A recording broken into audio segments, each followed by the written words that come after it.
All right. Hey, guess what? Good evening. It's 8 o'clock. Well, just a couple seconds before 8 o'clock, right? There's a change of time. So 8 o'clock Eastern Standard Time. It means that if you're in New York City, it's 8 o'clock. If you're in Connecticut, it's 8 o'clock. In Florida, in Atlanta, in Boston, Massachusetts, wherever you are on the eastern side, that is why it's called Eastern Standard Time. It's 8 o'clock. And to you folks in Toronto and other parts in Canada, that is 8 o'clock. Good evening to all of you. We're going to rock and roll this evening for 1 hour.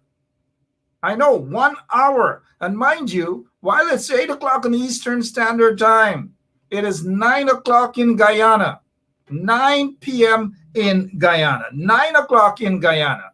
So spread the word, share the link, and we are going to rock and roll. I have an interesting guest. I'm supposed to have somebody else, but he's going to rock and roll all by himself tonight. Well, together, we are going to be talking about lots of issues. His name is Nigel London. I see he has N as his middle initial. I don't know whether N stands for Nelford, Neptune. I don't know, but I've got to ask him that. Do us a favor. Share the link.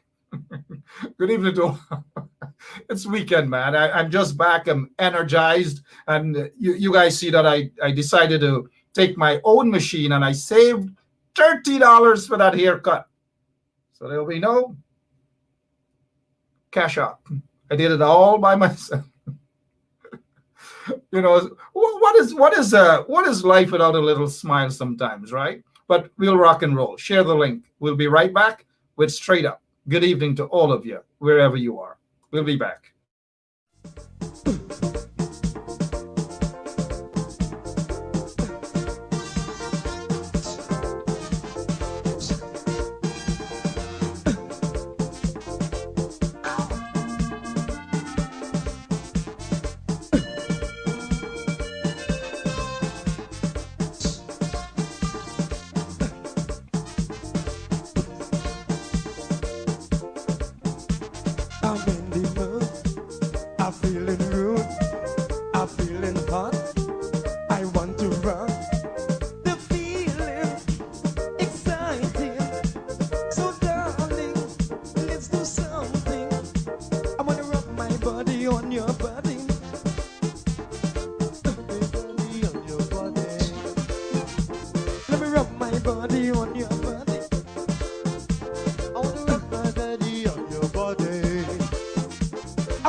If you are looking to have your statutory declaration, affidavit of income, identity, damage or lost passport, lost license, tenancy agreement, agreement of settlement, power of attorney, last will and testament, and certification of documents, then you need to visit the Alistair Collins firm, located at the Killian Mall, 162 Lamaha Street in Georgetown, between Camp and Waterloo Street. Alistair Collins is a commissioner of oaths and a justice of the peace. Make certain you visit him or call for more information at 649-6410 or 685-6448 or 503-1451. And there's adequate parking available.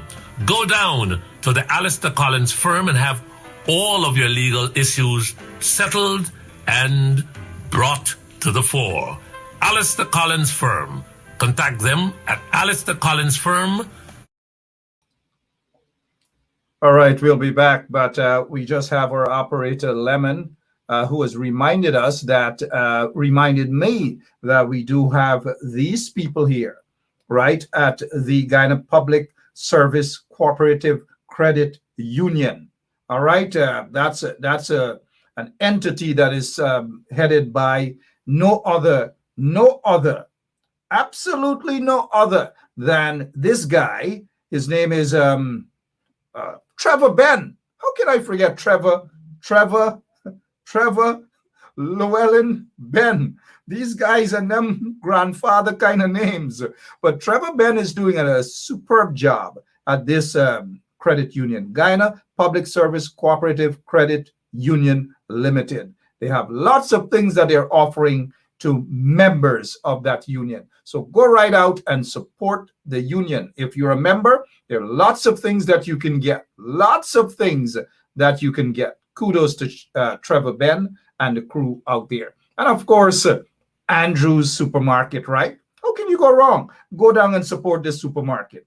Buy whatever it is that you have to buy and mention that you heard it from Apostle London.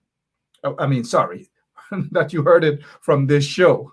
I noticed Apostle London, who is in the studio already. He's smiling. He's probably saying this guy Ben Chap is something else. But Andrew's Supermarket indeed. And for those of you out there in Brooklyn, don't forget, if you're looking for a uniform, this is the place that you've got to go. You've got to go out, you've got to support them, and you've got to keep your money within the community. It's 5606 Church Avenue in Brooklyn. You can't miss it. As soon as you bank on Utica Avenue, heading towards Kings Highway side, good, right there, uniform store. Go out and support them and tell them that you heard it from yours truly, Mark Benchab. Good evening to all of you. I know you guys are looking fresh too, right? All right, so this is not necessarily a new time. It's 8 o'clock Eastern Standard Time. It is, 7 minutes after 8 o'clock.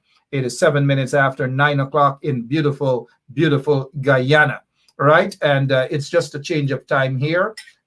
Programs have changed because of the time. And so we are back to this time as a result of Eastern Standard.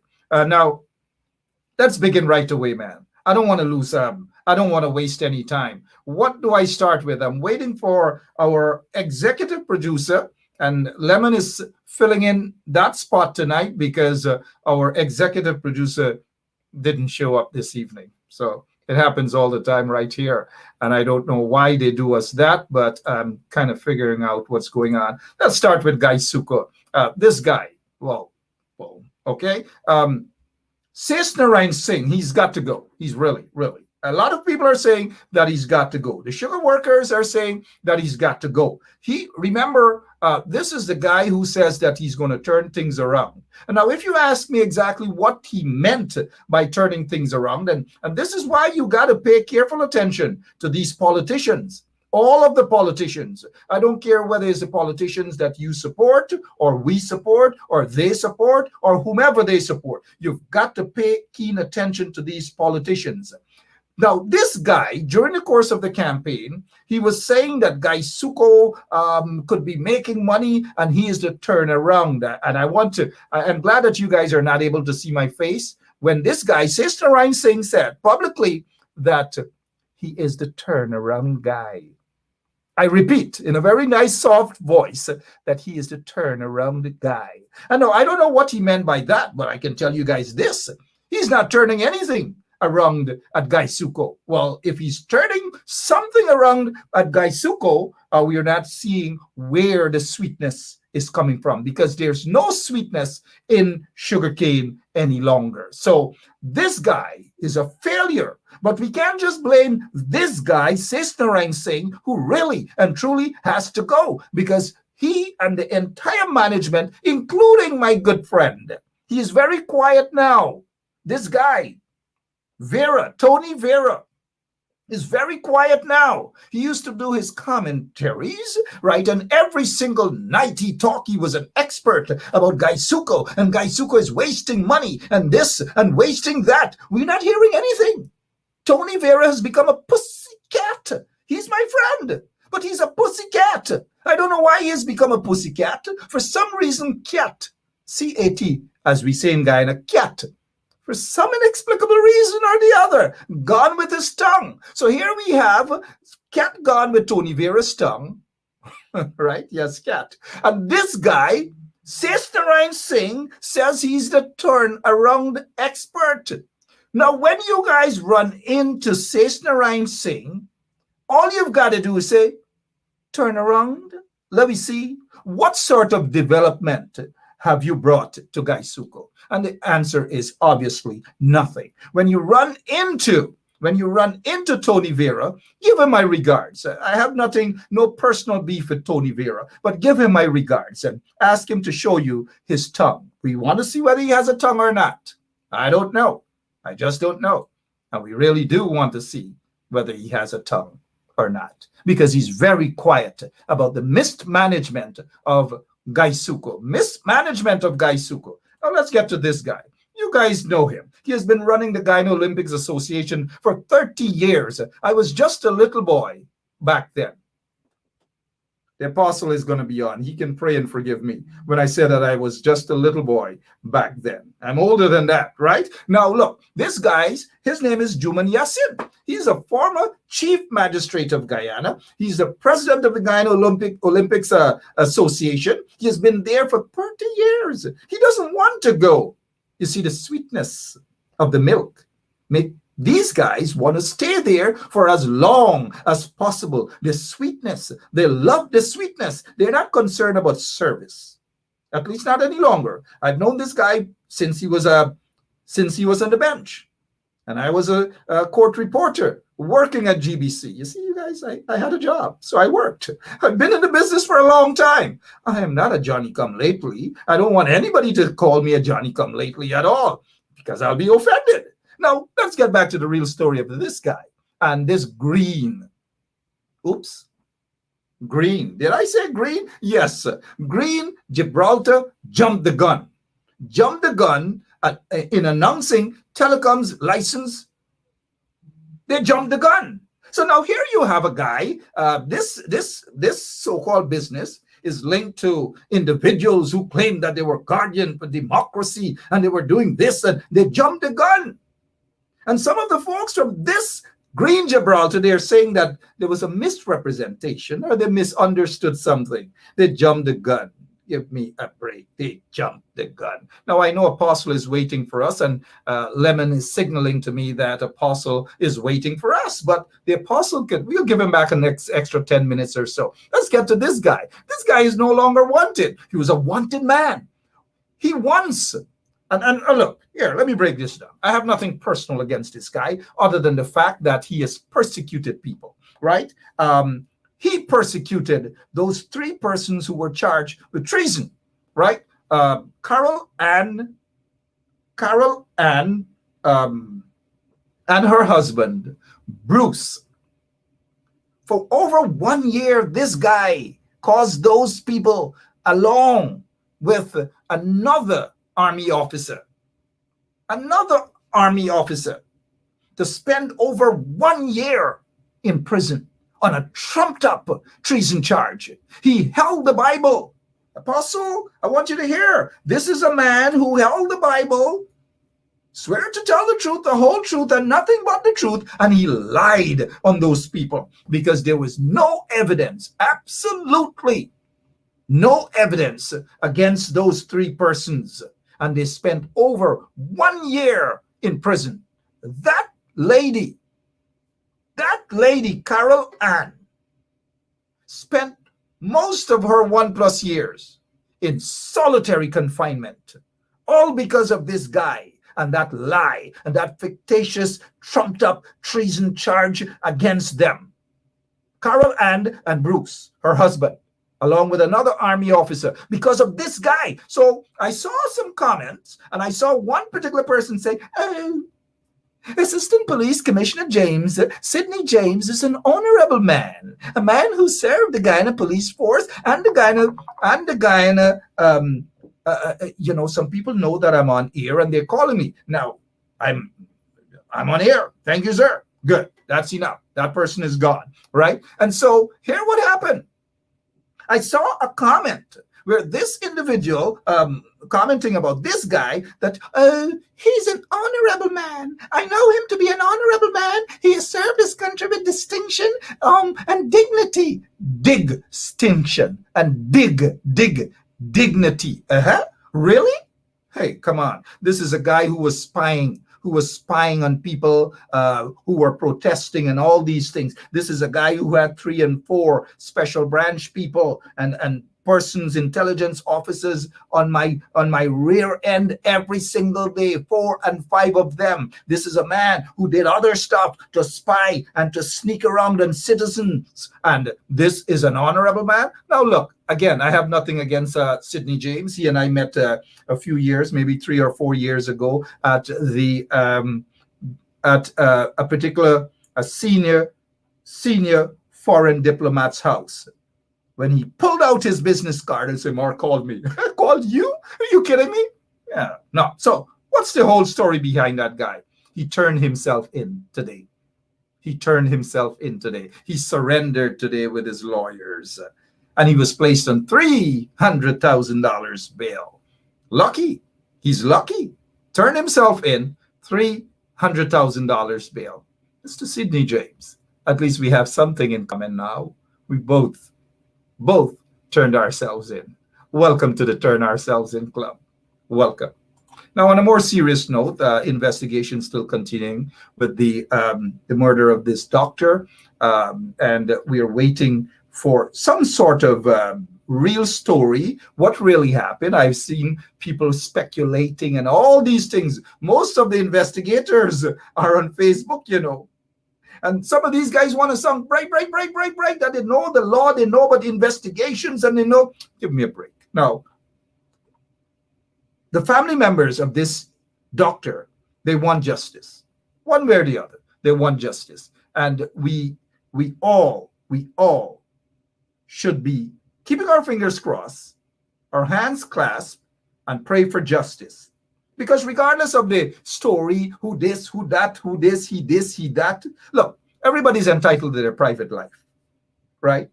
And I don't like when people come and share other people's in-house story, what they used to do and what they mean do and what they like and what they mean like. It's none of my business. That's irrelevant to the murder case. It is irrelevant.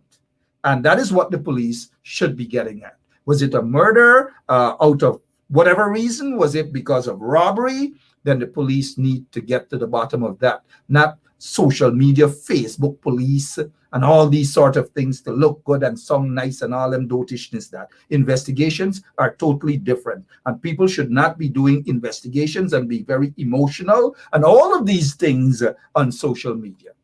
They shouldn't be doing that at all.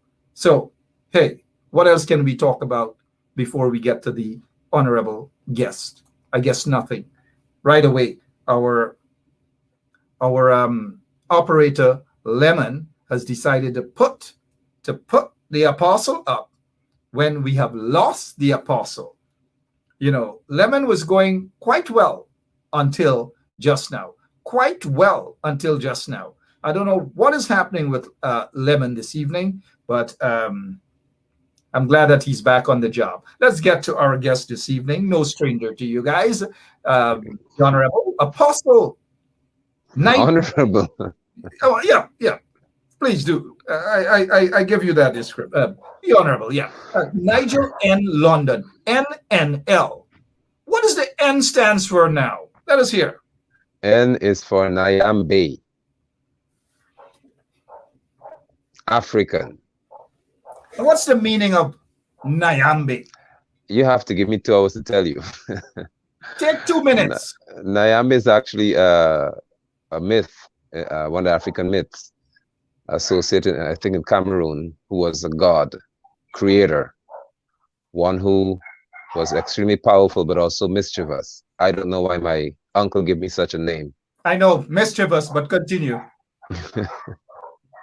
Yes, so it's really steeped in African mythology, and so I was 30 plus years old when I discovered what my name actually meant.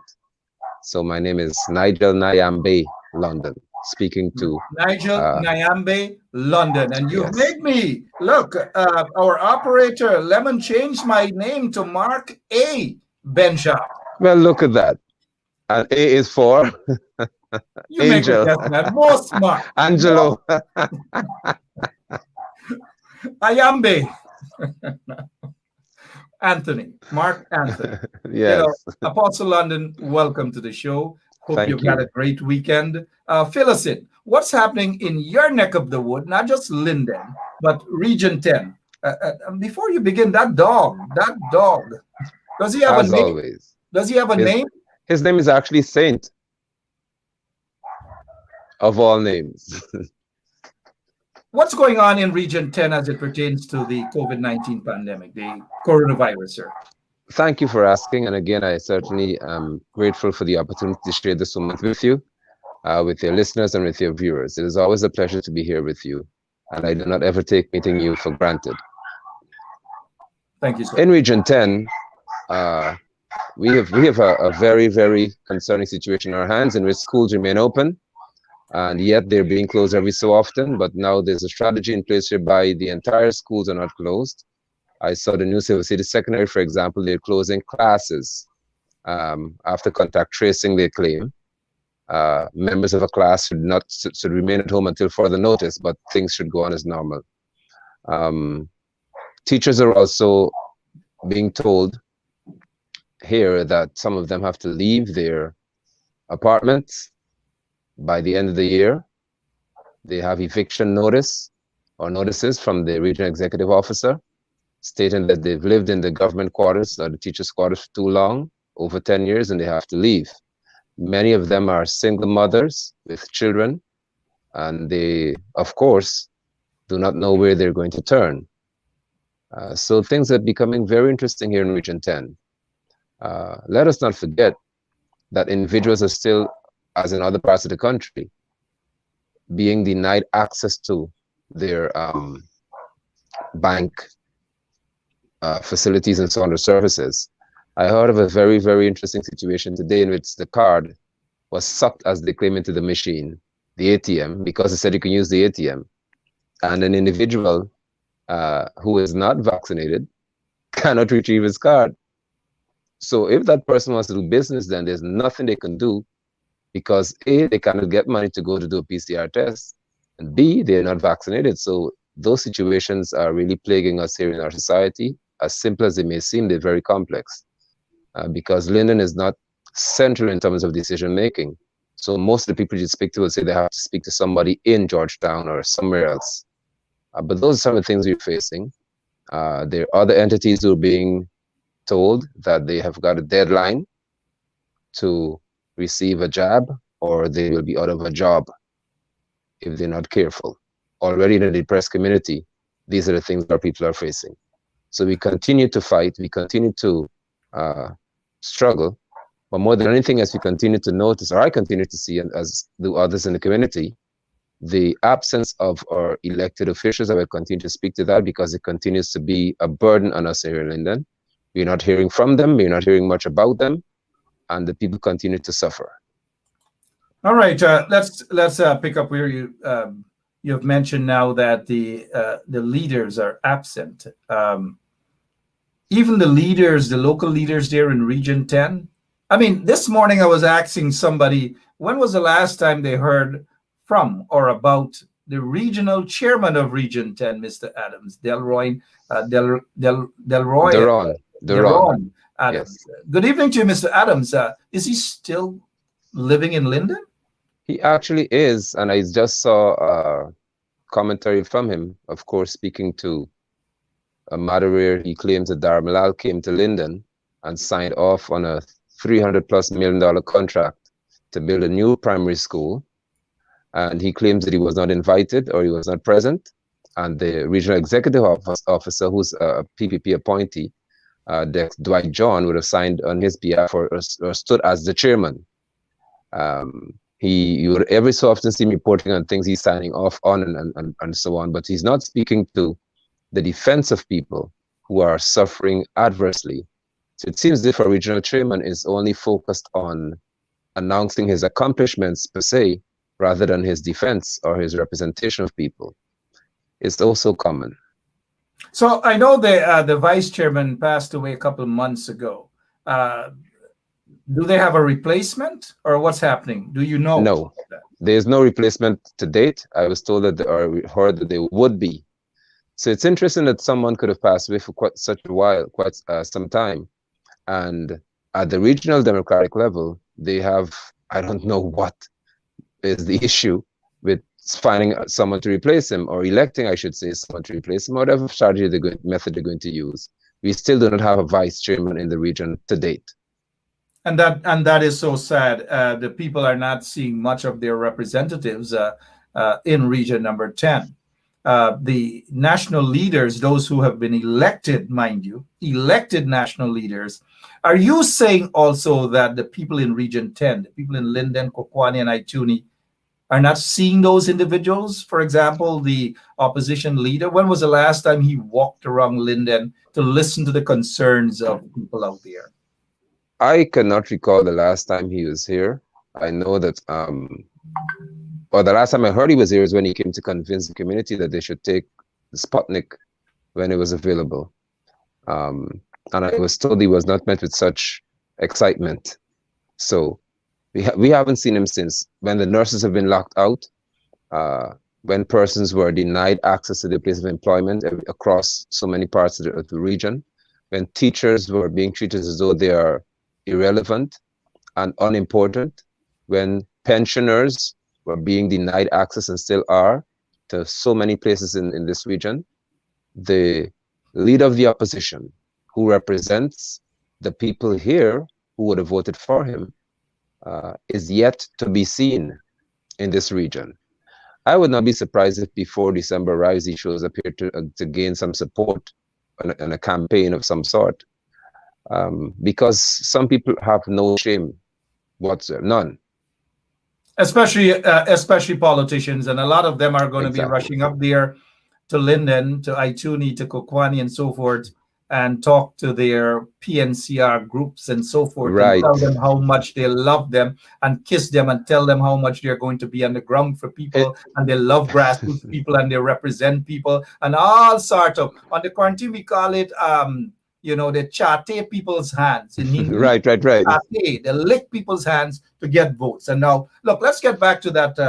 I asked about the regional chairman, Mr. Adams. Good evening to you, Mr. Adams. I haven't seen you or heard from you in a while. And the people in Linden and Kokwani and Ituni and so forth, they want to know how are you doing. Now, he said or he complained about Dharamlal heading to Linden and some contracts and so forth. A contract for $346 million to build. That's right. What is it? Bamia Primary School. That's correct. Bamia School? And guess who the contractors are? One of our fellow Lindeners. Shanghai. Shanghai jumped from kicking football or sports, and the man is a big-time contractor now. These are the guys who run around. 1 second, Mr. London. They run around and they susu because you know Shanghai. Those who know Shanghai talk, you take 1 hour to understand something that he could have actually gotten over in 1 minute. And now I'm not hitting hard at Shanghai. I know him, but these guys are not politicians who are concerned about the community and the region. We could get a quick hustle. It's basically a quick hustle. That is what it is. So, and I see my good friend Roy Ferguson is also part of this deal. $346 million to build a school. Shanghai is a contractor now. Take it over.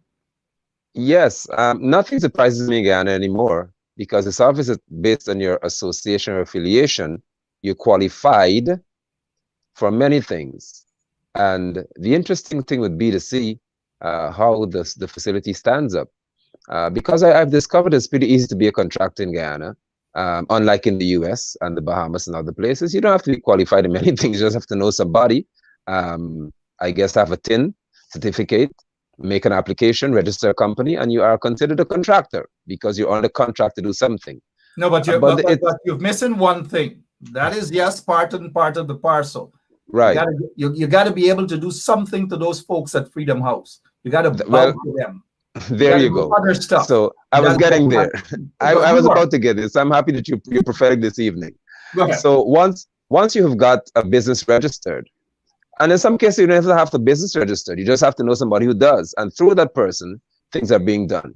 And what is concerning to me or upsetting to me is that this continues to be the norm in our society, and individuals are apparently afraid to deal with these matters publicly, as I am doing, because I do not know that our children should be exposed to the work of someone or individuals who I have never known to be engineers or have an engineering background.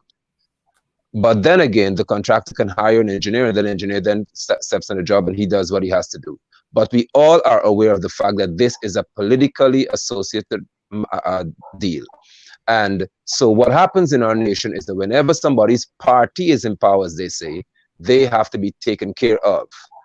It doesn't matter how it appears. And I must admit that it seems to me that the PPP Civic Administration has far less shame, if any at all, when it comes to these deals that are struck. They do things in your face, and they do not care what you say about it, because as far as I'm concerned, public image does not matter to people who are dictatorial. And that's just a fact.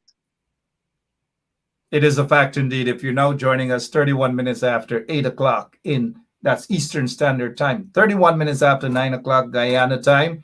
What if these guys now, like, for example, I don't want to waste much time with Shanghai, right? Because it's just a political hustle. That is what it is. But it's a shame and disgrace to know that people who are not contractors, have no history of doing these things, are being awarded not $3 million to clean drains or whatever, but $346 million, over $250 million to build a school.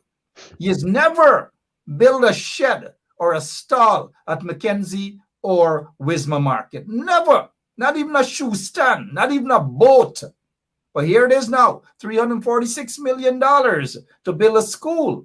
Now, what if these guys come around Mackenzie Market or by the car park and say, hey, don't worry, the one bench shop and the one Apostle London. You know, it's people like them, because look, we black people getting thing now, we getting contracts. We must celebrate. What do you take of that sort of rhetoric coming from them? I expect it to come, but for me, it's just juvenile, and it's also nonsensical, because I do not speak to matters based on my ethnicity. I speak to matters based on what is right and what is just. We have got people who are highly skilled, very, very highly skilled. Actually, Region 10 was deemed at some point to have some of the most skilled people in this nation in many areas. And these people are not with certain opportunities being available to them because of their lack of political associations and affiliations. I would not doubt, honestly speaking, that individuals who try to make this into, as you said, a matter that, okay, black people, as they say, are fighting black people, and that's how we always are.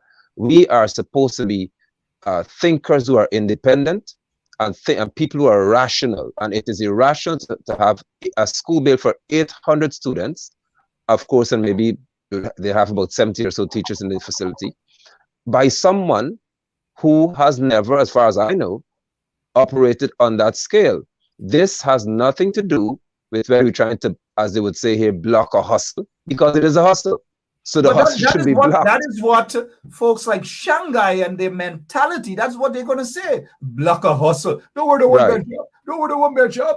We make him. Don't worry, the one not London. He gonna walk around with the Bible all the time. The Bible gonna feed him. But continue.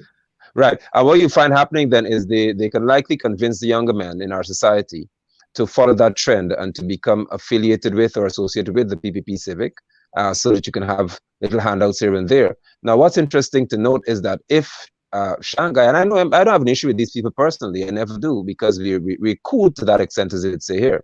I don't have personal issues with many people. I don't associate with them to that degree. But what you can find happening is that young men can try to follow suit, and they will sell their souls, as we say, to for $1. They'll try their best to do whatever it takes to be associated with where the money flows from. And that would cause morality and propriety to wane in our society, to just dwindle to an extent whereby we have a group of immoral miscreants that have very, very strategic positions.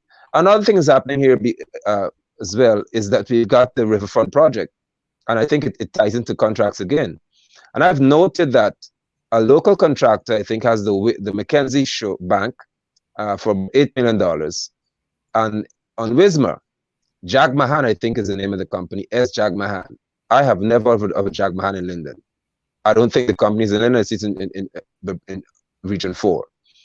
But that person has a $14 million contract to pour concrete and make a car park or a supermarket. Now tell me, is there not a contractor in Region 10 or Linden who's capable of pouring cement to make a flat open space called a car park for market day or whatever they have?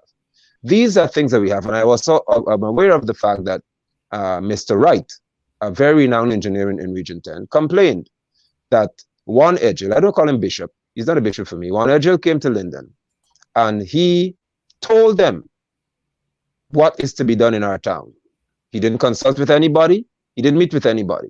He walked in front, had a word or two with a few people in the street, I was told, and then he said, okay, then this will happen.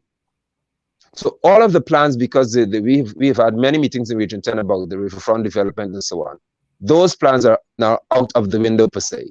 And one agent could come into our town and stand and make an immediate decision, and people have to fall in line.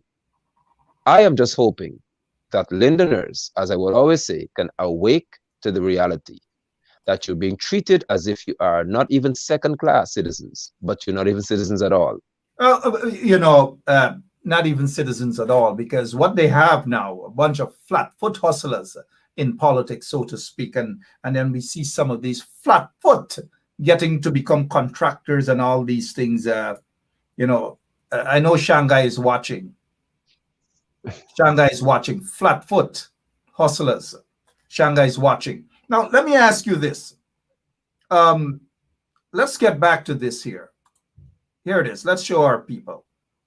This is it. They signed the contract. That guy right in the there. middle there, that's Dharam Lal. That's right. Dharam Lal in that yellow shirt. Dharam Lal has promised the people a while back to say why the U.S. revoked his visas. Why the U.S. revoked his visa. And to this day, he has not said to the people exactly why. But anyways, he was in Linden, and this is what he's handing out contracts. $346 million. Now, these guys have to build a school. I know Ralph Ferguson. I've known Ralph Ferguson for many, many years, right? I know Shanghai. That's Flatfoot guy, Shanghai, right?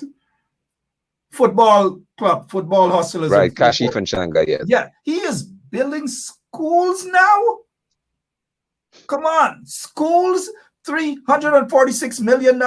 And now let me show you guys this. Let me say this to you guys. That school will take a heck of a long, long time to build if Shanghai is really ahead of this. Now, I leave Raul aside. I know Raul is a go-getter.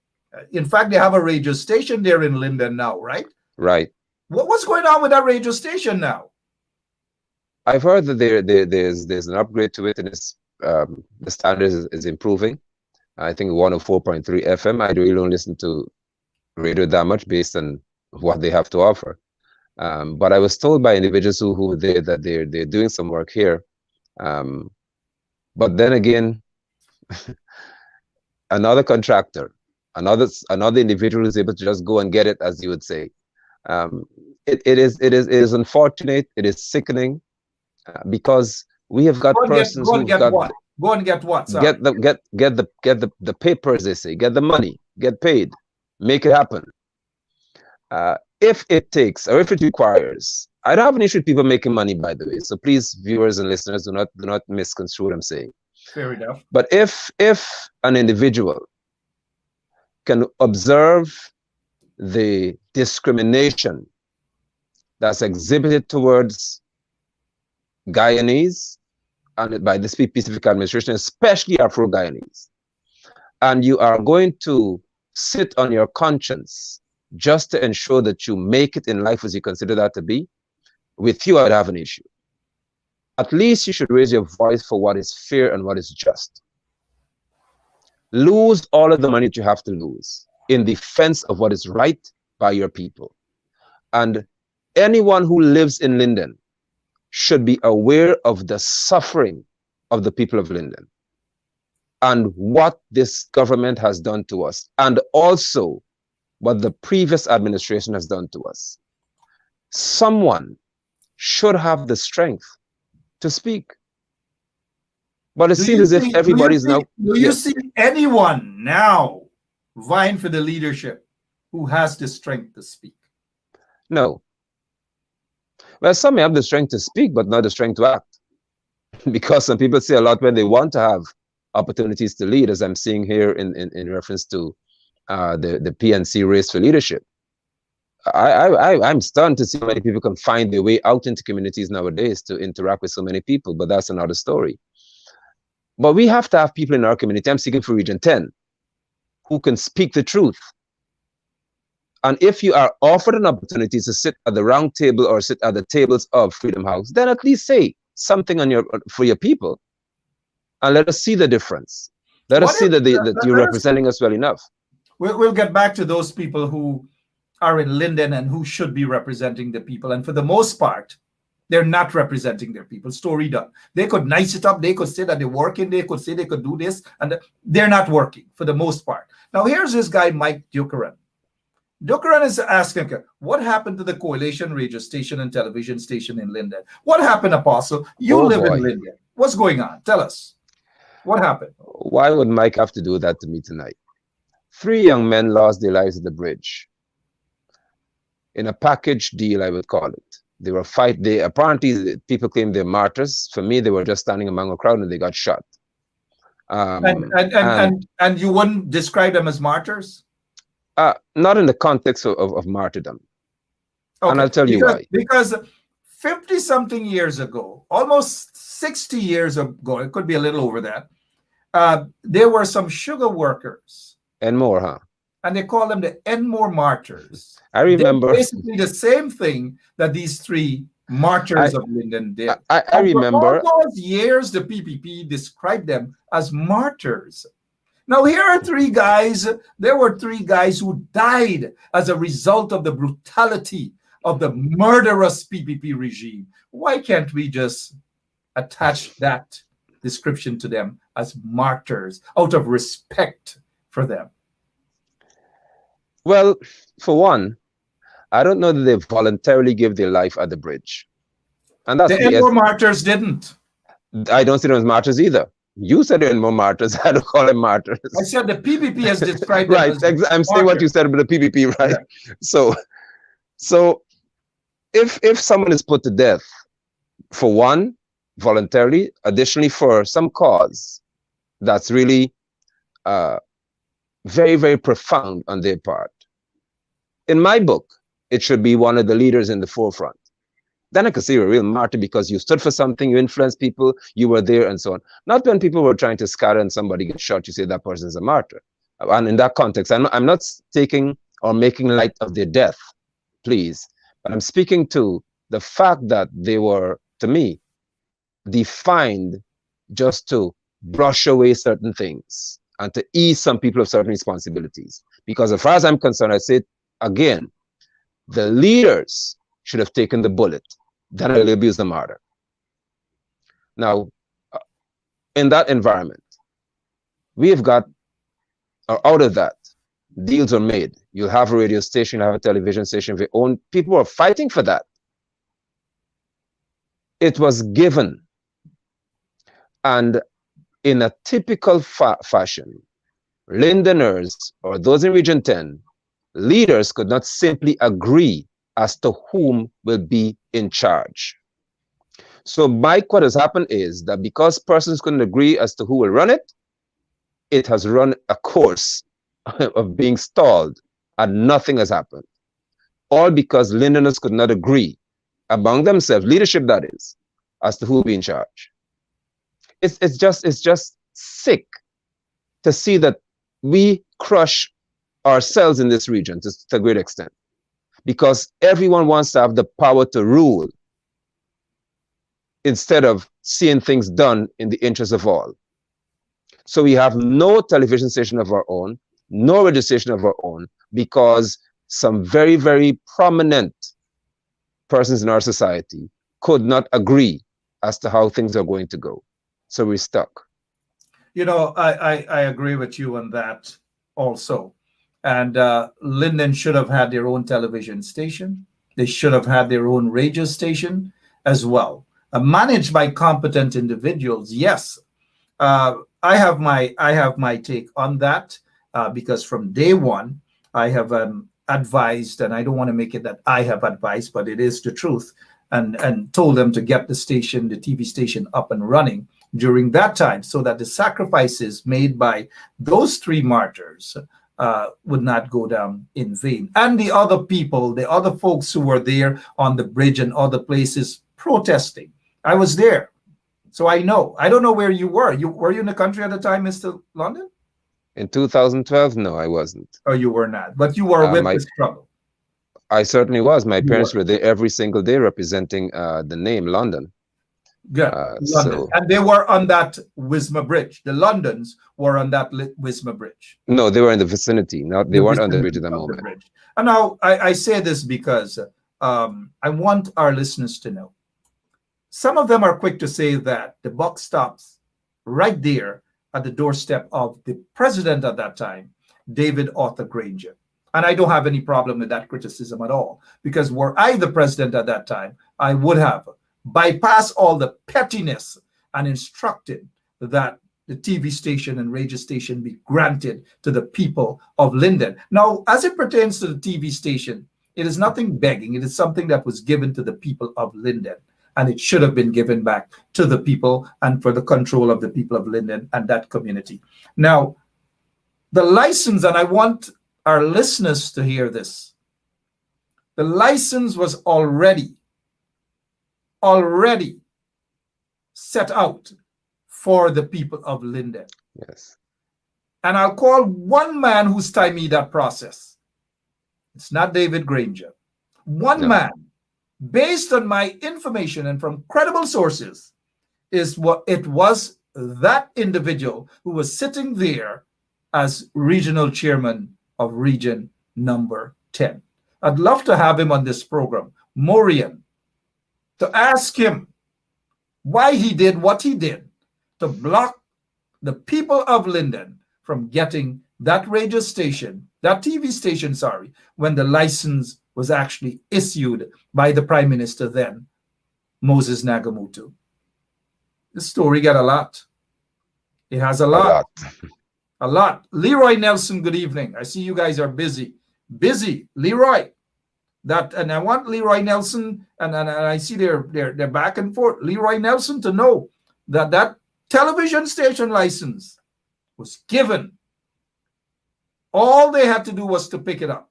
And one man blocked that. I don't know why President Granger allowed that one man, the regional chairman. Have you heard that version?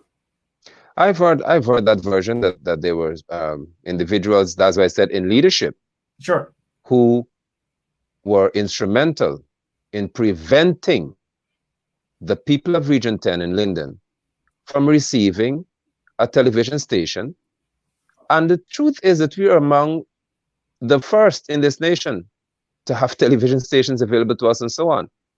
And an individual who is not new to Linden. But I also heard that there were squabbles as to what to be the content aired on the television station, and was not supposed to be open to all. So it may have been another TBN or a Christian broadcast network, and people said no. No. Here you have Muslims. You have Muslims there too. Here where that TBN came in from. Tony Vera wanted 51% of the share, and that 51% would have automatically gave him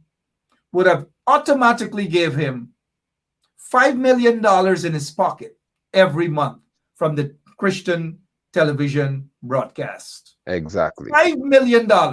Meanwhile, the 49%, they would have had to scramble and get crumbs and so forth. Right. And Tony Vera would have been the happiest man, whilst Linden has had, I don't know, man. I don't know. Let's move on, though. Thank you. Let's move. Or you want to say anything else about that? No, lack please. Of vision? No, that's why I said to Mike, that's why I asked Mike, why did you have to do this? Because there's so much surrounding it, and it's just sad to see what we've done to ourselves. Well, they've done to us. Let me ask you this, Apostle London. You now have this, I don't know what you'd want to call it, a group or whatever, with your nice colors and everything. The People's Movement. The People's Movement. The People's Movement with your lovely colors and everything. And I emphasize on the lovely colors. I understand. I'm going to let our listeners know that I privately inboxed you to say, hey, London, Nigel, those colors on the People's Movement logo resemble the colors of Venezuela. Suppose people think that you're working for the Venezuelans. Explain the colors, man. Explain. Sure, no problem. And I would say what I said to you, that I really don't have an issue being associated. People telling me, oh, you're with Venezuela, whatever you are. As long as you do not associate me with this current crop of most of our politicians, I'm fine. But the colors are significant in that the concept of the People's Movement speak to blue, for example, being freedom as far as you can see. The people of this nation will unite as best as we can. And doesn't mean we have to be friends. It just means we have to have an understanding as to how important Guyana is to all of us. And we are going to push to hold elected individuals accountable to ensuring that we benefit as Guyanese. And we stop what we see happening before our eyes, which is that our country is about to be delivered into the hands of those already so, who are not of our soil. Gold speaks of the wealth, of course, which must be shared among our people. I saw Jagdeo say there's not enough oil money for everybody to have, but there's enough for us to have COVID relief because we care, but they don't have enough to give to Guyanese. And red is for our will to fight. We are not chickens in a coop. The People's Movement are Guyanese, is only for Guyanese who are strong enough to stand. So from what I'm seeing, you are qualified to be the head of the People's Movement, Mark, because you're not afraid to say how you feel. But we want to have courageous people around us. And it is not Is that an offer you're giving me publicly and you want me to make a decision right now? I got you, Apostle. It's not an offer. It's an observation that brings the conclusion that you are certainly qualified. The reason why, because I notice our operator Lemon is laughing. He's smiling at that, right? But continue, Apostle. Thank you. But we really, and persons have begun to be drawn to the concept, the ideology that Guyanese are actually capable of standing on our own to call on our leaders to do what they should and to demand that we treat us better. Let me just pause. And it is correct that Guyanese deserve better, and our leaders should treat us better, or those who purport to be leaders. The last time I heard a guy spoke about holding politicians accountable, leaders accountable in parliament, and all these things was this guy, Lennox Schumann. This guy. And you're right to laugh. Look at the mockery he's Of making all of the people. fact. Look at the mockery. What is your take? Because he also spoke about holding our leaders accountable. Look at him. Look at him. Look at him. He wasn't serious about that. No, Surely. and unlike Schumann, I'm not an opportunist. I do not dance to people's music, and I'm not known to be one who is agreeable in many instances. So I'm disqualified in reference to being associated with one like Schumann. I have not heard the indigenous people, and I have that in my blood. My great grandmother was a pure Aquayo, and to know that someone of his caliber sits in the House of Assembly, and I have yet to hear 100 of our native people say that Schumann is representing them well in that house. So I'm not speaking to one or to the nature of Schumann, but Guyanese must be able to, first of all, break the shackles of being afraid to speak their minds to these elected leaders and see them for what they are. They are servants elected to do your business. And so the People's Movement are Guyanese who, across the world, and even those who are not Guyanese, who have the courage to stand and make it happen. Let me, and point well taken. Look, Don Morian, and this person is saying, hey, Mr. Ben Sharp, facts have a long Shelf life. Yeah. Don't It expire. don't expire. This is Renes Morian on my wife's phone. The license was not the issue. Basically, it was the transference of the assets. This was in the process, and MP Figueroa, Mayor Arundel, and myself were in discussion on the transfer. No, Wow. we're Wow. in discussion. Look, Mr. Morian, if you're watching right now, I'd love to have you as a guest. If you're available, come on tomorrow. I know you know the whole people out there in Linden and so forth and so on. And Mr. Morian, you know, sometimes we agree and sometimes we disagree.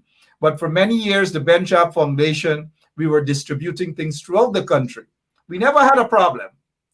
But in 2015, when the coalition won, the Ben Sharp Foundation went into Linden to distribute stuff at a particular primary or secondary school. And the man who stopped me was this very man who became chairman of Region 10, my good friend, Mr. Morian, who said to me that whatever is happening in Region 10, whatever is happening in Linden, he must be notified. That's correct. Good evening, and glad that you're listening, Mr. Morian. Glad to see. What is your take? I saw you giggle when Mr. Morian mentioned that this was in the process and he was in discussion and blah, blah, blah. What is your take on this? Thank you for asking. I have to giggle because if you're going to inherit a television station, I would like to think that the groundwork could have been done, first of all, to determine what assets are there and how would they be transferred, who would be responsible, and you should not wait until you have got the license in hand, which means you're now free to operate. Then you are in discussions with Figueroa and the mayor as to what you'll do with the assets. That is most asinine. That is common sense. Get the license in your hands. You got it. Then you go take it to level number 2. Come on, continue, sir. And like you, most people think I have personal issues with them because they're not accustomed to persons telling them the truth. And that's the issue with our nation. I cannot see that Lindeners were fighting so hard to get a television station of their own. We want it. We must have it. Because we must not be... The issue was, and still is, that whatever NCN in Georgetown decides is what we have to do here. And I've been a victim of that. Now we have a chance to own it, to determine our content. And the best excuse that a former regional chairman can posit is that you're having discussions about the transference of the assets. The most important thing in your hand would be the license. When you have the license to operate, I cannot see that you can have such great disagreements in reference to transference of assets that up until today in 2021, you cannot have a functioning station.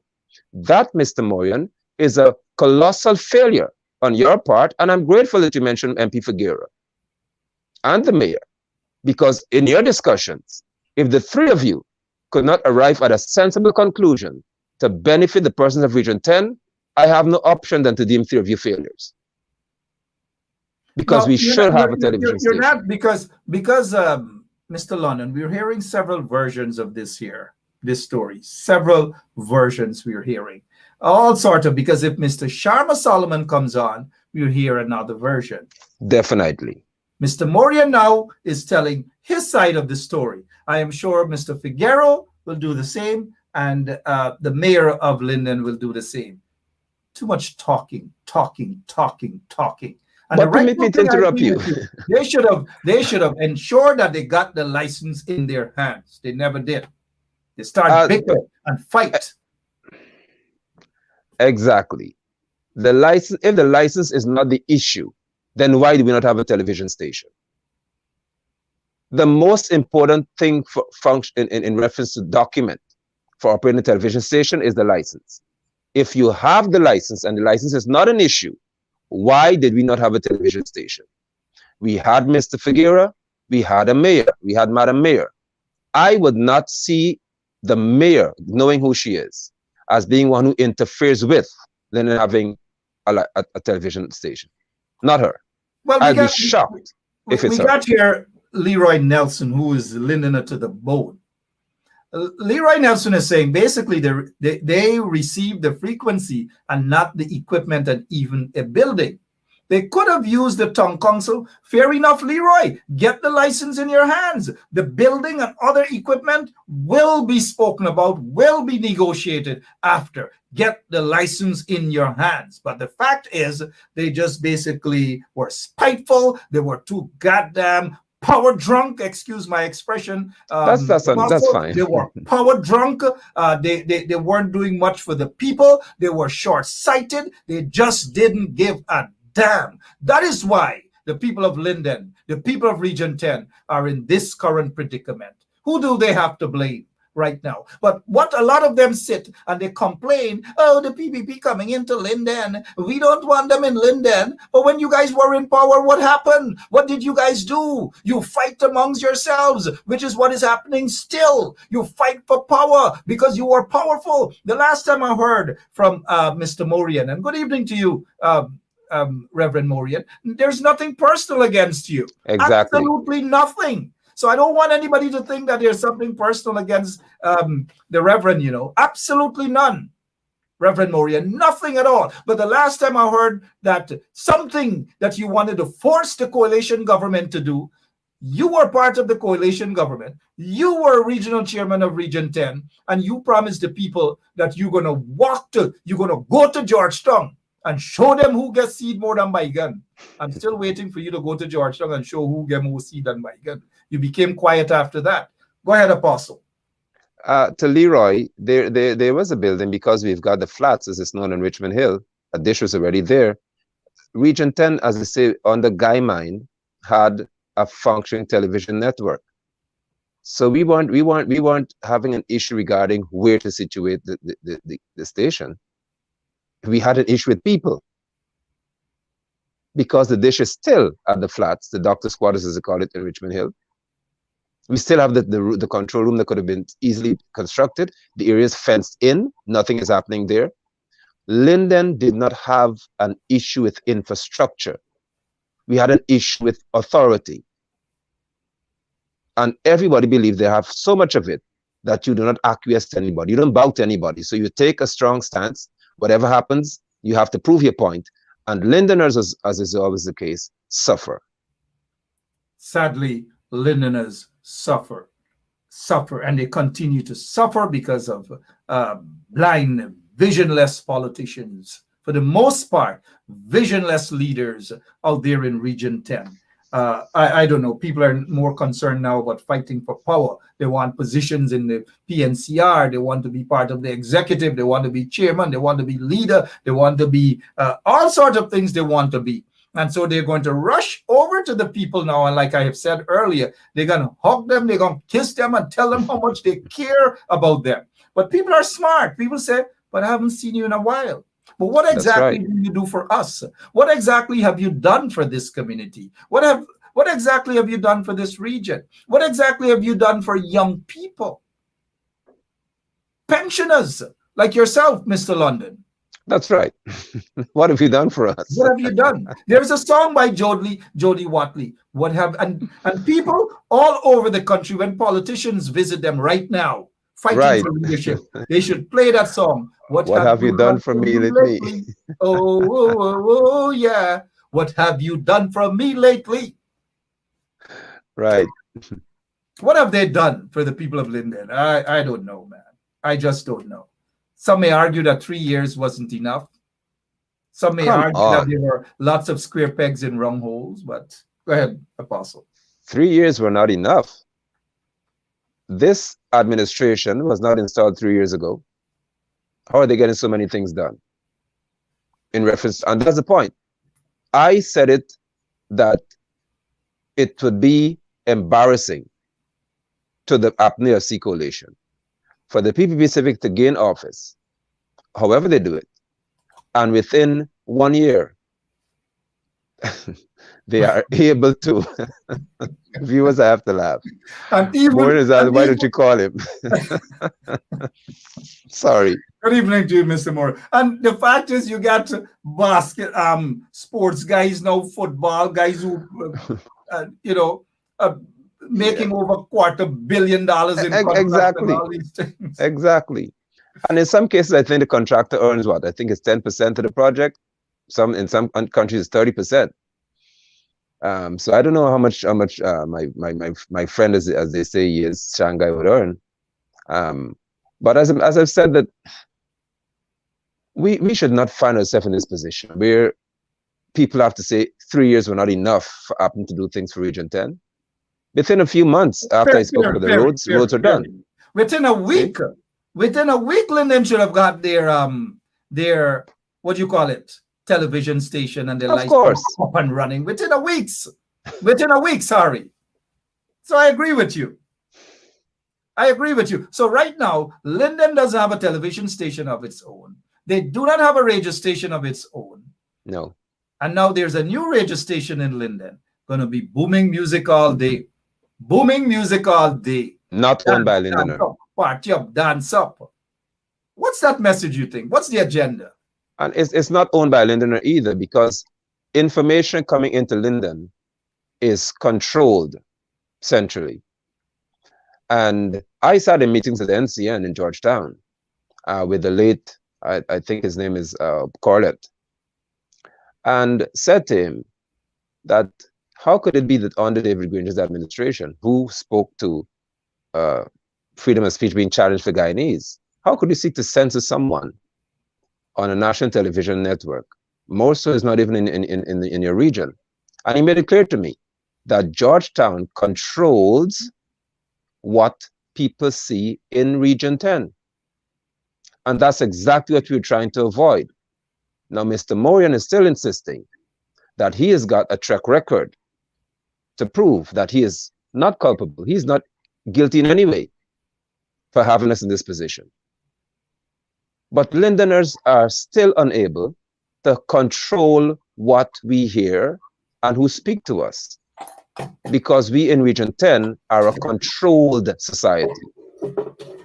And that will lead us to having a handout mentality, whereby because we're under so much pressure, people believe they can just come and dump anything on Region 10, and we accept it because we don't have a voice of our own.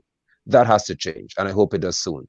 And we all do hope that it changes very, very soon, because it's unfortunate that Linden, beautiful town. Well, we have Mr. Morian on the line with us. Good evening, sir.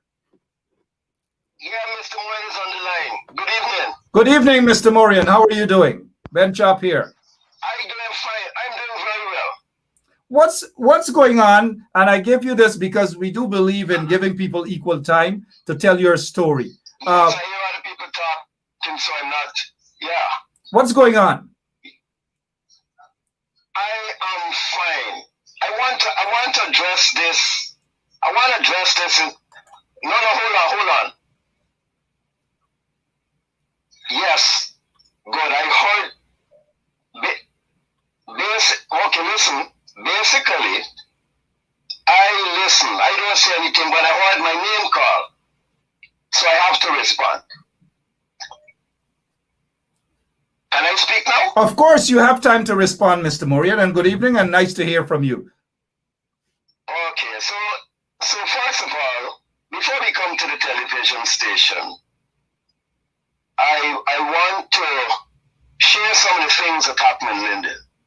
And this is a track record that, yes, yeah, this is the track record that you don't hear.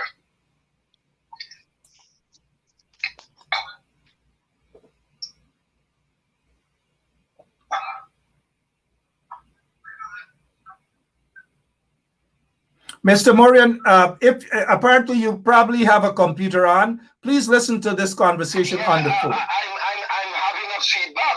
No, don't listen to your computer. I'm having a feedback. Move away from your computer. Go in a dark room. I am to my computer. I'm in the bedroom. Okay. Hold on. Down.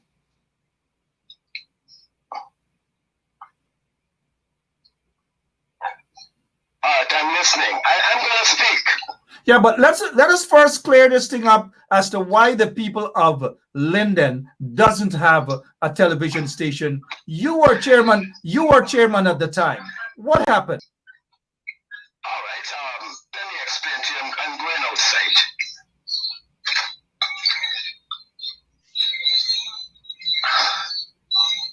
I'm sorry that I have to put you through all of this thing. It must be painful right now. Okay, the member of parliament and the mayor, we all reached at NCN in Georgetown to discuss the most critical, yes, to discuss, no problem, to discuss the most critical issue, and that is the transference of the assets. We argued that this is a done deal because truly, we hadn't received a license. We got a letter from Minister Joseph Harmon saying that the television station has been transferred. Hence, we hold on to the letter as the instrument giving us permission to operate this television station. The challenge we face is that when we were in Georgetown, we met Enrico Wolford and his team, and the argument was put forward by MP Figuera that we need to have these assets transferred. They dragged this thing out for 1 year, back and forth, back and forth. Hence, there is where the thing held up. Because as soon as the PPP government were installed, the first thing they said, no instruments were transferred. So you would need to find out from people like Enrico Wolford why the assets were not transferred. Yeah, we got the paper, we got money to repair the building, we did all of that. We spoke with the staff who would want to remain or who would want to go into the transition company, but the held up came with the transference of the equipment. Given the back and forth, I wrote the president and said, listen, sir, I need to be off of this because we're not going anywhere. And that is it. So, but didn't you meet with question, sir?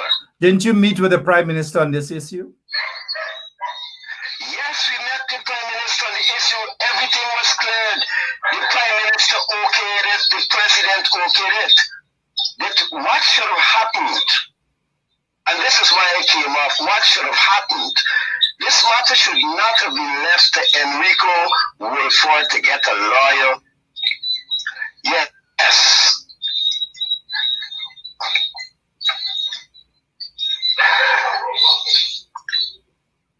All right, so the issue here, we should not have allowed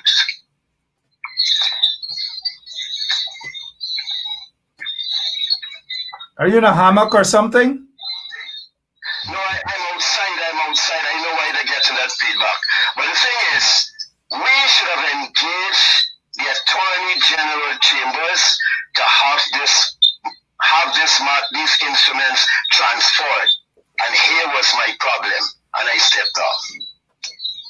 Because after 1 year, I don't even think, huh?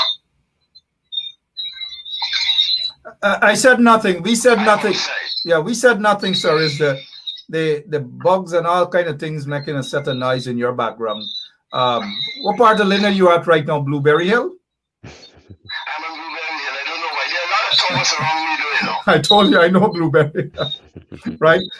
So we're lots of versions. So hold on. Go ahead. Hold on. I still want to say to you. Yes, I still want to say to you. Blueberry Hill. Let me finish.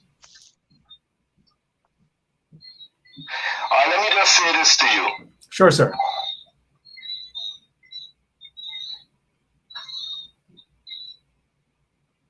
Anima, forget the versions. What you need to do is call the mayor and call the member of parliament and see if they would say something different or they would say what I'm saying. Everything was cleared unless. So we had to wait now on Enrico Wolford for him to get his own lawyer. So let me ask you this, Mr. Morian. Who do you blame for Lyndon not having this television station right now? I think that the Attorney General Office should have taken the lead in getting the legal part of the transference of the instruments. Just the Attorney General's office. I said, and I will repeat myself. Sure, please do.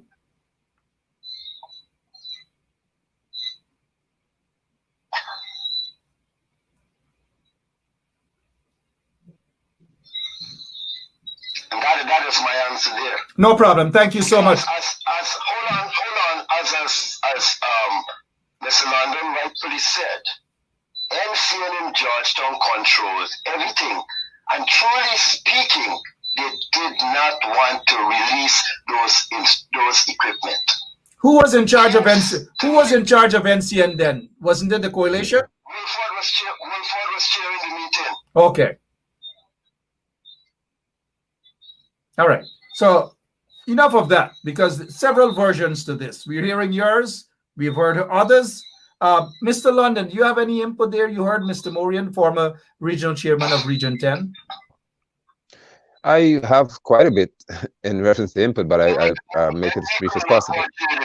Thank you, Mr. Morian. Mr. London, go ahead, sir. No, but hold on. Persons were asking. No, I'm not speaking on TV station. I'm not speaking on TV station anymore. Okay, just 1 second, Mr. Morian. Go ahead, Mr. London. Yes. If we have a case in which the president or prime minister both should be aware, I'd like him to ask. there's a serious delay. They have an issue regarding Region 10. As I said, lives were lost in this fight. Apart from electricity, people said they want to have their own television station. It was granted. Granger's administration won the election. They were, of course, duly sworn in, and they were leading the country. If an instruction would have come that Region 10 is going to have, or Lyndon will have, their own television station, I cannot fathom that Enrico Wolford has more authority than the Prime Minister of this country or the President. If lives were lost in a fight for something of this nature, then Enrico Wolford is supposed to, if according to the report from Mr. Morian, should have been put in his tracks by those in authority. Enrico didn't have power over broadcasting in this nation. That was under the ambit or the permit of the purview of the Prime Minister. And if the Prime Minister stated that, or Joe Harman, who's even closer to Granger as far as I know, say you have got the right to or the license to operate a television station, who would close it down? Who could shut it down? What I'm hearing is he didn't have equipment to function. He therefore wanted the equipment that NCN would have had to be transferred to Linden Television Network, and that would have caused us to not have a television station. I have not heard about an outreach to the diaspora to say, we want new equipment. We don't want to inherit that which NCN inherited would have come from Guy Mine. We want to have new equipment. We want to have state-of-the-art equipment, because 3 people died in this struggle, and we are appealing to the diaspora for us to have the best of the best. Even that was not taken into consideration. We do not have a radio station. We do not have a television station because Enrico, according to Mr. Morian, stopped the process. So Enrico had more power than the Prime Minister himself. All right. Mr. Morian, do you have any follow-up to Mr. London before we move on? You said you wanted to talk about some developments. We'll give you a few minutes to talk about those developments. Okay. You know, I've heard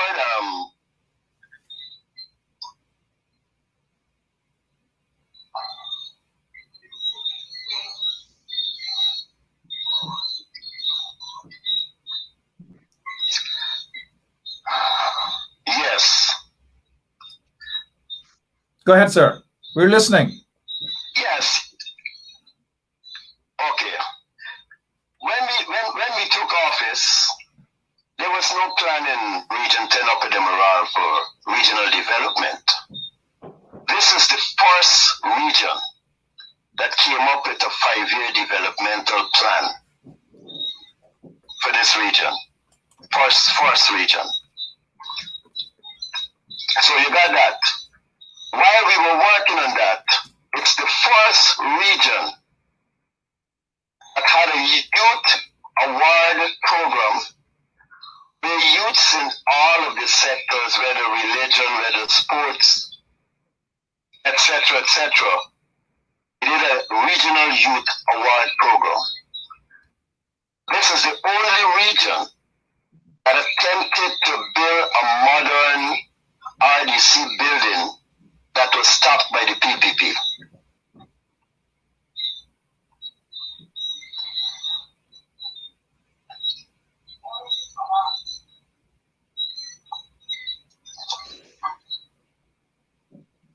We're listening to you, Mr. Morian. Yes, so this is again, the only region that had a youth work readiness program where every 6 months we expose young people to various offices and various trades. And after this 6-month stint, they were given jobs in Region 10. What kind of job? What kind of jobs? The only region that did that. What kind of jobs? Office jobs, mechanics, welders. Okay. Go on. Continue. All right, I could go on. Sure, go on. Yes, this is the only region that established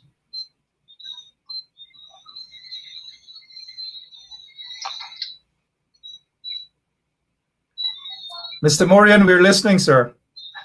Yes, so again, this is the region that had the first agriculture cooperative established in the region, Medina,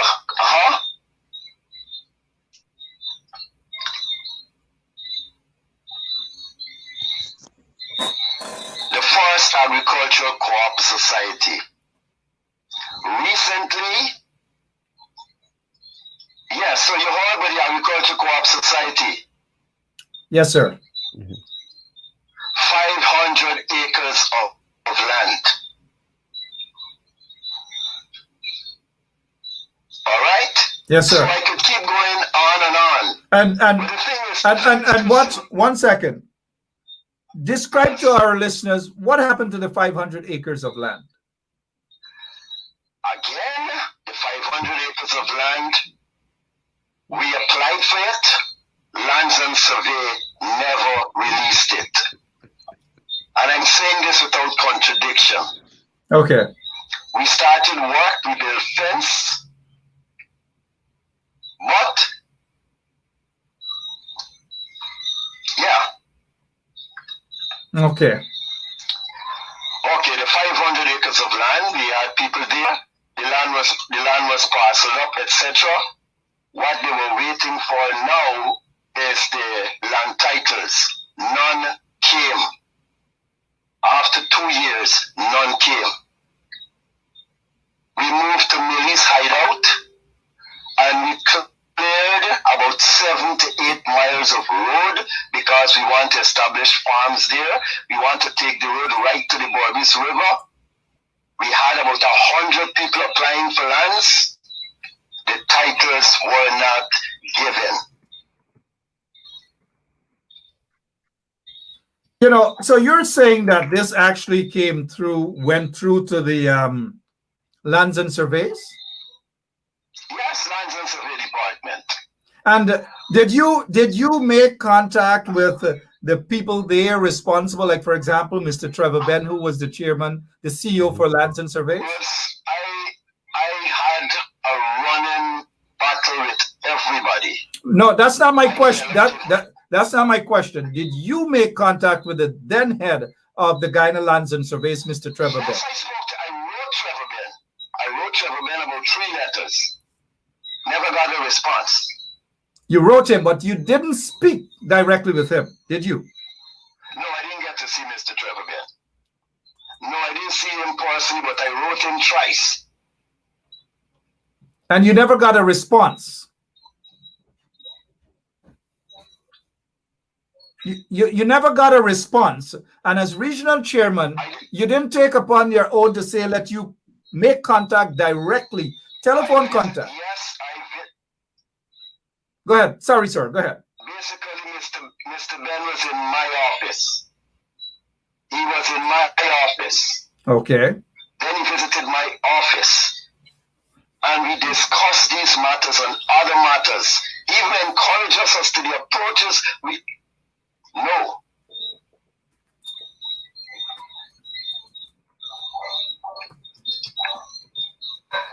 Go ahead, Mr. Morian. Go ahead, sir. I don't know if you get enough feedback. Mr. Ben visited my office subsequently and even encouraged us as to the approach we need to take. Okay. Yes, but I don't know if it's the election Charandas issue affected the processes, but that is just where it stayed. We went to Mombasa.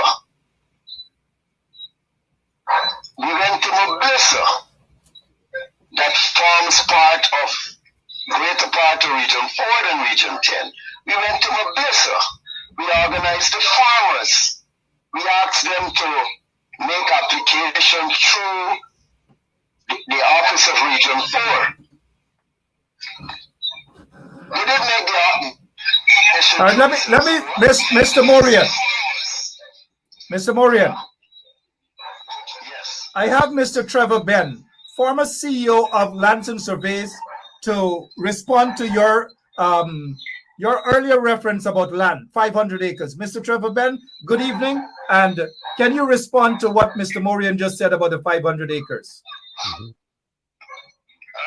Mark. Good evening. I'm at a loss as to what Mr. Morian is talking about. I am now being made aware of any request for any 500 acres. Yes, I'm hearing Mr. Trevor Ben. I can't recall ever seeing. I did go to the chairman's office on several occasions for different matters. Every time I visited the region, I made it my duty to pay a visit to the regional chairman out of respect to let him know that I'm in the region. But we have never had any conversation about 500 acres of land for any project, and I have never seen any written or otherwise requests for 500 acres of land.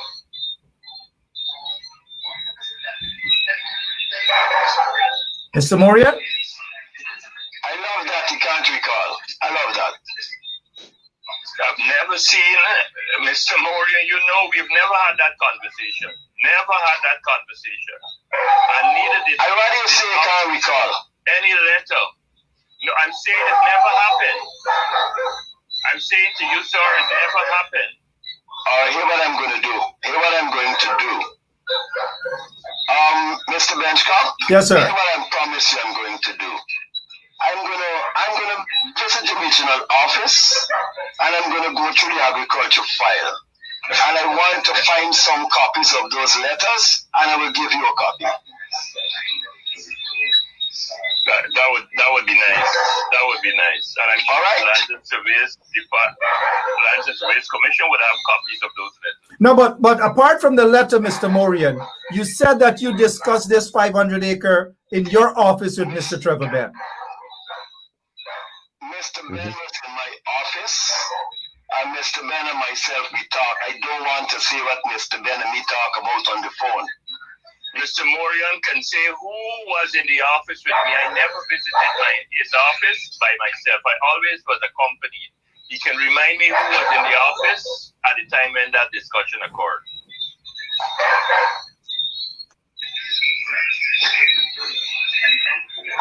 Thank you so, Mr. I'm saying to you, maybe tomorrow you could call me off the radio, one-on-one, but I wouldn't want to share what was the discussion in the office.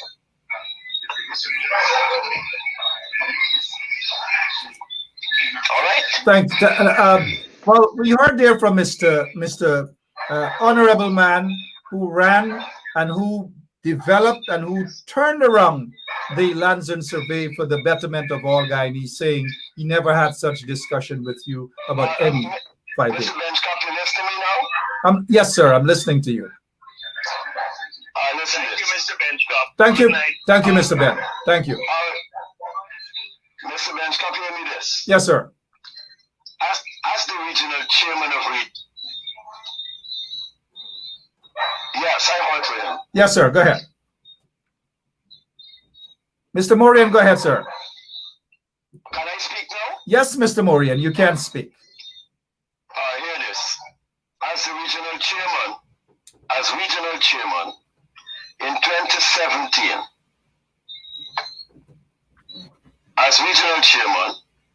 in 2017, I applied for a plot of land. I had the people from Lands and Survey in Linden. As I'm saying, as regional chairman, I applied for a plot of land too. Yes, I applied for a plot. Yes, I'm speaking now. I have applied for a plot of land. Yes, sir. You have applied for your personal use? Yes, applied for a plot of land for my son. You got it? Yes. No, sir. Okay. So I want to follow the process. So Lands and Survey came. We went to the spot. We measured out the spot. I paid $45,000. Only to be told, yes, for my son. I have a son. No, sir. Let me explain why. Go ahead, Mr. Morian. I'm sorry, but I'm sorry, but go ahead. Yes. So the folks came.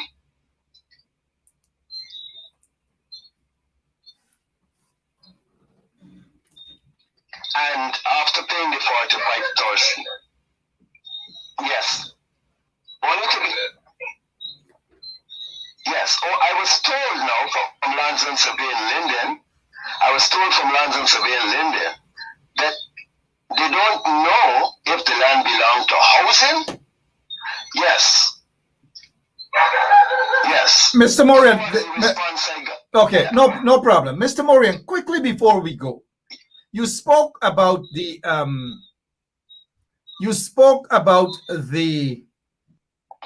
developments in Linden. Can you name one other big development in Linden or Region 10 before we go, please? In Region 10 here? Yes, sir. Well, we have started schools in Christian. We're building the one in Christianburg. We're building 2 schools at Amelia's Ward. Yeah. Yes.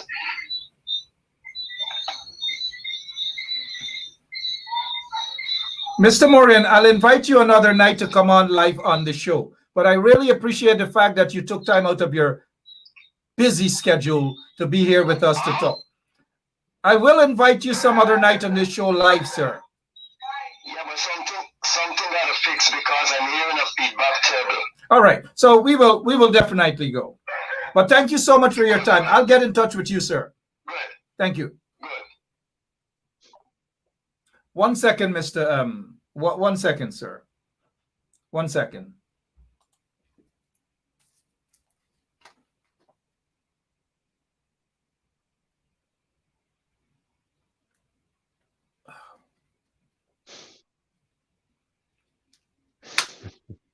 I just want to catch myself back and give me 15 seconds. Thank you so much for smiling. But yes, this is straight up. This is straight up. I didn't expect us to go this far. I don't know. Over to you, Apostle Nigel London. Over to you, sir. Yeah, I thought that I was graced with much patience. You've outshone me tonight. Thanks. Yeah. We have had a first hand, and I'm happy that Guyanese, home and overseas, have had an opportunity to see and to hear what our society is all about. And here we have a simple situation of a television station being ordered, essentially, to be given to the residents of Linden, to be controlled by the leadership of Linden. And someone who is not in Linden is being called as the chief in reference to us not receiving, as to why we didn't receive it. We have got reports of, and I do not, Mr. Morin has that a very, very firm background in terms of project management and planning. I give that to him. But what is obviously a problem for us is that our elected and appointed officials, when systems fail, it is way too easy for them to identify who has caused it to fail, excluding themselves. And Lindeners, I say again, are always the one in this situation to be left with nothing. And for some odd reason, I see the people of Region 10 and Linden still being eager to elect the same people. For whatever reason, they dread dealing with the PPP Civic. I do not fault them, but something has to be done to bring hope and life to Region 10 and to rid us of those who can easily furnish excuses without presenting us with accomplishments. I thought, finally, that I would have heard the 500 acres of land would have been distributed and persons would have been able to establish farms, and we feed ourselves, and as a result have a great system of agriculture running in Region 10. Instead, apparently lands were allotted to people, they had no title for them. Again, you have permission to run a television station, we have no equipment. So Region 10 has mastered apparently the art of doing things that would essentially fail. 37 minutes after 9 o'clock Eastern Standard Time, 37 minutes after 10 o'clock in Guyana. I have so much that I want to say this evening, especially about what I just heard. So much I really want to say. I must be honest to you, Mr. London, to all of our listeners, especially those who are listening to us on the ground via 107.1 FM.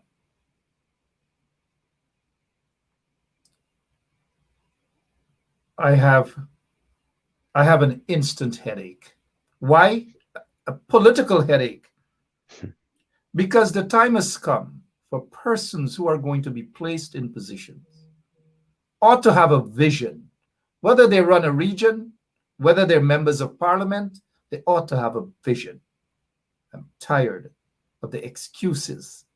This should have been done, but this body mech, but the body mech, and this body mech, but the body mech, and I could have done this, or I could. I'm just tired of it.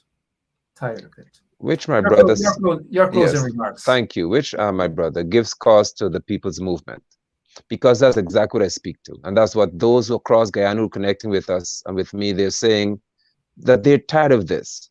Someone in authority can always blame someone else. We cannot seem to have leaders who are willing and humble enough to be held accountable. What you have done this evening is most exemplary.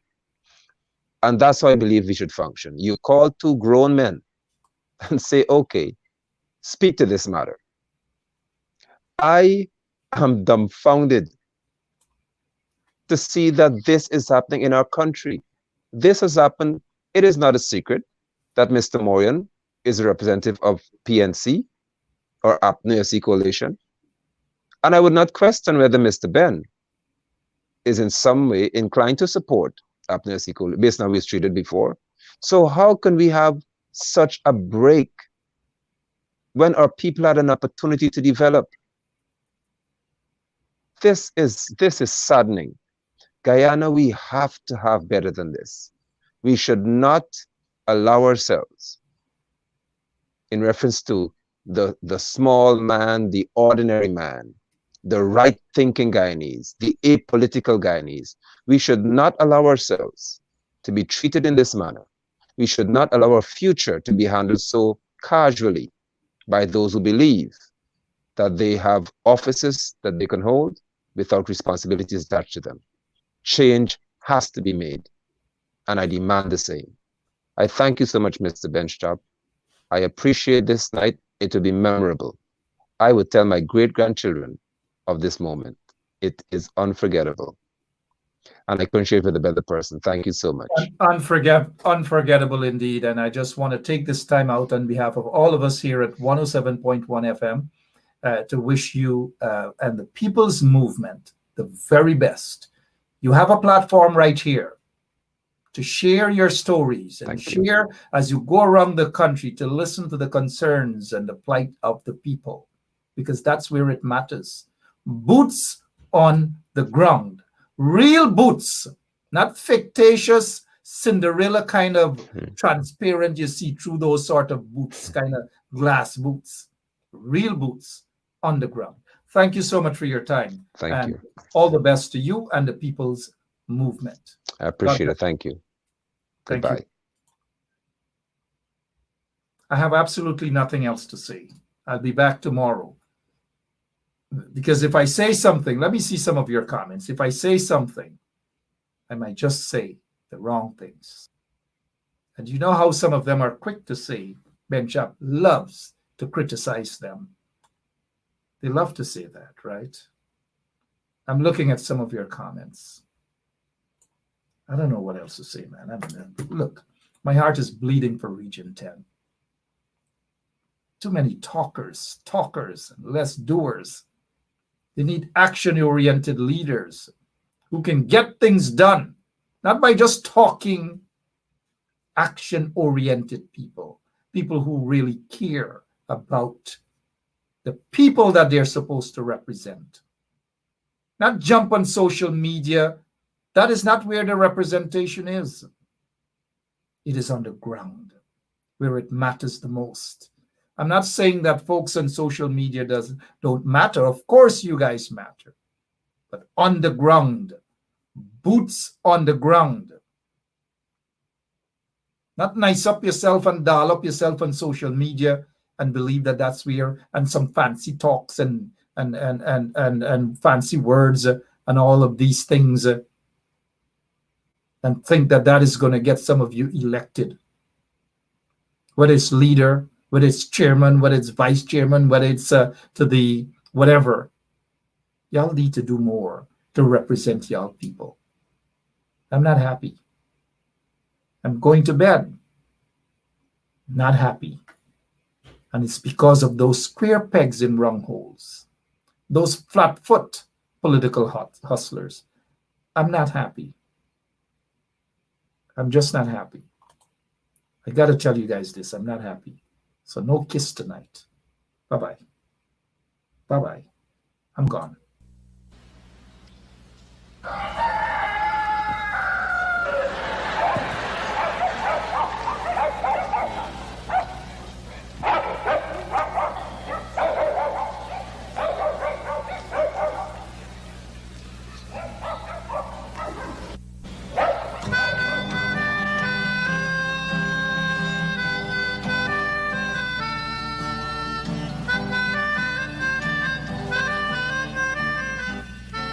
She put a pot on she hair and gone. Them a the first one out on the dam. Basket on she head, bucket in each hand. Hold up on she frock, I wanna she grandson. To the market, them a go. For the morning, the day is dawning. For cockcrow to give the villagers a warning. Rise and shine, the birds them a sing. All animal take turn as them join in the waking. Cockcrow, dagaba, donkey, bray, horse, and they even duck a quack. Cockcrow, dagaba, donkey, bray, horse, and they even duck a quack. Come and hear this sweet story that tell the people about life in the country. All day a back down, me now a come home. The naga jackass yard for fetchy load. Cockle shy hand, bag over shoulder, running by his side, a Rexy and Rover. From the farm, them a come. Sun a go down but up the river. Some washing clothes, some folks are bathing at the water. Fisherman, they catch them a bring. From a canoe boat, man, them start offloading. Aymara, Kwakwari, Hail Baka Kuma Kuma, even Lokonani. Aymara, Kwakwari, Hail Baka Kuma Kuma, even Banga Mary. Listen to this sweet story that tell the people about life in the country. Them children glad when the weekend come. Out in the yard, them all gather round. Some a play catcher, some making house from straw. Two who come later, a grandma or grandpa. All a sit down just a wait. Moonlight so bright, it's just the right time to listen story or to say a little nursery rhyme. Grandpa voice a echo in the night as he tell some picnic a there with fright.